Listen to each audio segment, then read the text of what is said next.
Okay guys, so ngayon punta kami ng Pinlac Falls sa Infanta, Quezon.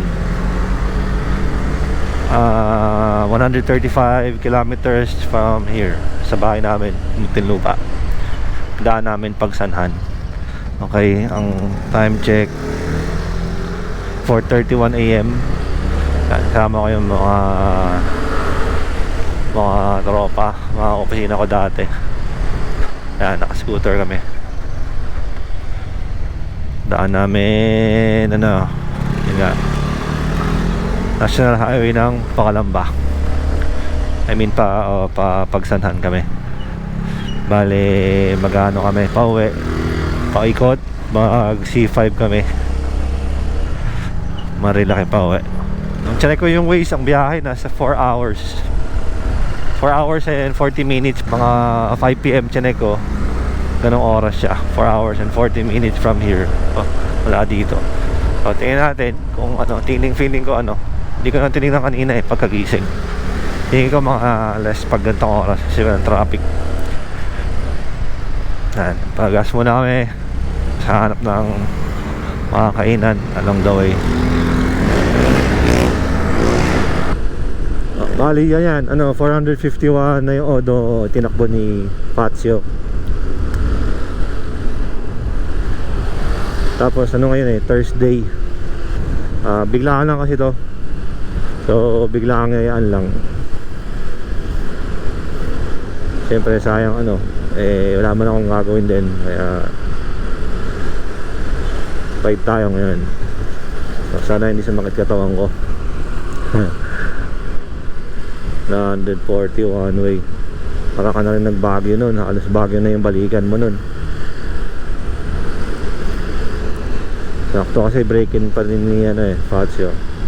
So kaya muna kami sa Bae, yung Sinas, Gotong, Batangas. Kaya masarap dun, panalo dun. Puro mga sikat yun dun sa Bae. Puro mga biker na kasabay namin dun, mga siklista. Kaya sarap ng hangin. Tapos pasikat pa lang yung araw. Tapos na mag breakfast, time check 6:22. Wala pa kami sa kalahati. Yan, dito na tayo sa Kaliraya. Ito, may lake sa taas. Ganda.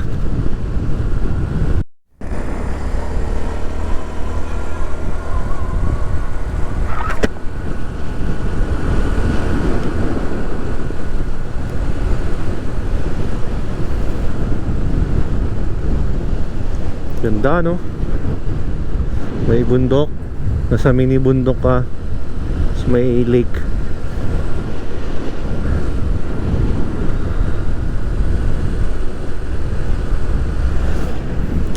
Saan nawawala yung isang kasama namin? Saan na kaya yun? Nauna na sa finish line.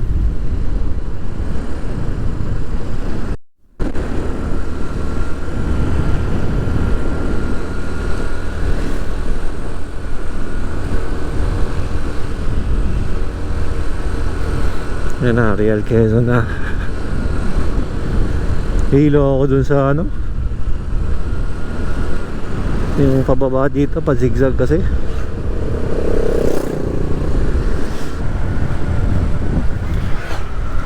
Yun lang yung dagat Yan, nakaka 144 kilometers na tayo simula sa bahay. Yun yung dagat may island dun ganda. Tapos dalawang beses na kami nagpagas. So unang gas namin 1 liter sa malapit sa amin lang para ma-full tank. Tapos yung sumunod ay sa Lumban, Laguna, 1 liter ulit. Pas yun, so 2 liters. Tapos itong nabawasan. Hindi ko lang kung gaano karami yung isang bar Tapos nung chinek namin kanina yung wala kasing signal dito sa Real, dito sa bandang to. Ako smart, wala akong signal. Nung nandun kami sa 30 kilometers na lang kanina, nag-stop over kami sa Petron. Nagpagas yung si kasama namin, si Master Barurot Nyeps. Oh yan, ganda oh. Ang mga pitong island na to. Kanina hindi siya kita eh. Dito pala siya, ito pa to. Sarap dito, parang next time gusto ko mag-ride ulit dito. Mag beach pas motor siguro. Kami ni Madam. Dalhin ko si Madam dito. Ayan, dagat oh.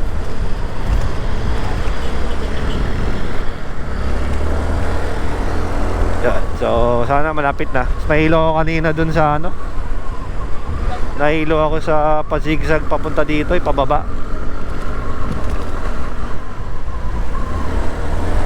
Ano kasi simula dun sa tawag dun, galing kasi kami sa mataas sa bundok pababa sa beach, sa dagat. Nahilo ako. Kape din muna ako sa gas station. Yan, so far wala naman kaming naging aberya or problema.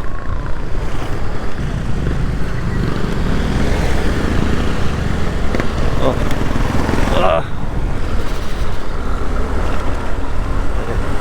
Medyo maganit lang yung bandang yun, tulay nila.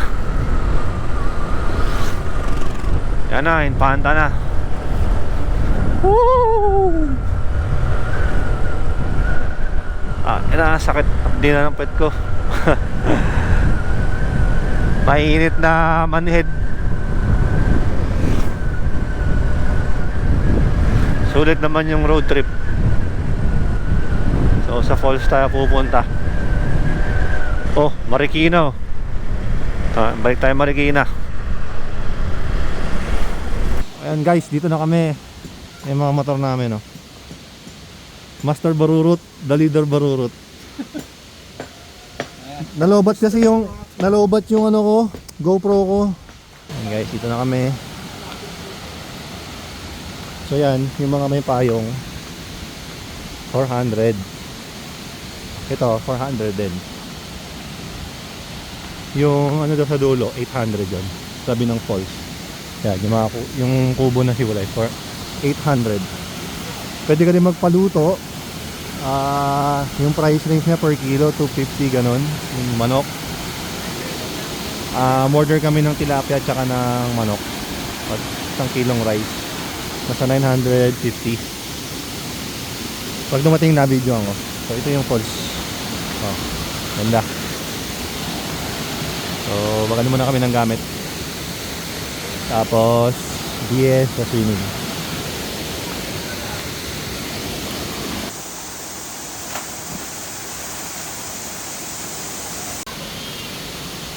Dumating na yung pagkain namin.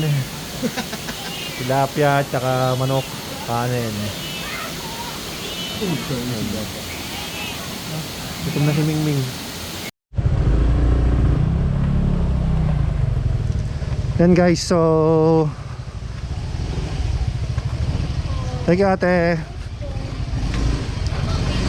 Yan, nakakabit yung GoPro ko ngayon sa power bank. Kalimutan ko may power bank pala ako kasi lobat na ako eh. So pauwi na kami. Yan, ito yung daan. Pwede kayo magkotse kaso hanggang dito lang yung kotse nyo. Kasi konting lakad lang naman yan eh. Kasi na yung falls. Okay, so kapag ito may konting rough road, siguro mga nasa 300 meters to mula sa kalye sa baba. So bago kayo pumunta, make sure na may cash kayong dala kasi walang internet dito. Walang internet, so walang signal, Globe at Smart. Tapos hindi rin sila tumatanggap ng GCash kasi nga walang internet, so cash lang. Malayo pa yung ATM. Yung machine malayo pa. Wala ako napansin doon sa bayan sa kabilang side. Okay, tas yung pagkain yung nakita niyong kinain namin, yung 1 kilong manok tsaka 1 kilong tilapia, yung 1 kilong rice, yung soda, isang 1.5 na coke tsaka tubig, nacho na sa 1,074 pesos. Okay, tapos yung entrance nila, mura lang naman, 30 pesos. Yung parking ng motor is 10 pesos. Yung cottage 400. Yung isang table na yon na hilera, 400 yon. Pwede din kayo dun sa may umbrella. Tapos yung parang kubo style, yung solo nyo, yon 800 daw yon. Nagkataon lang na ngayon Thursday, weekday, kaya wala kami mga kasama masyado doon sa falls.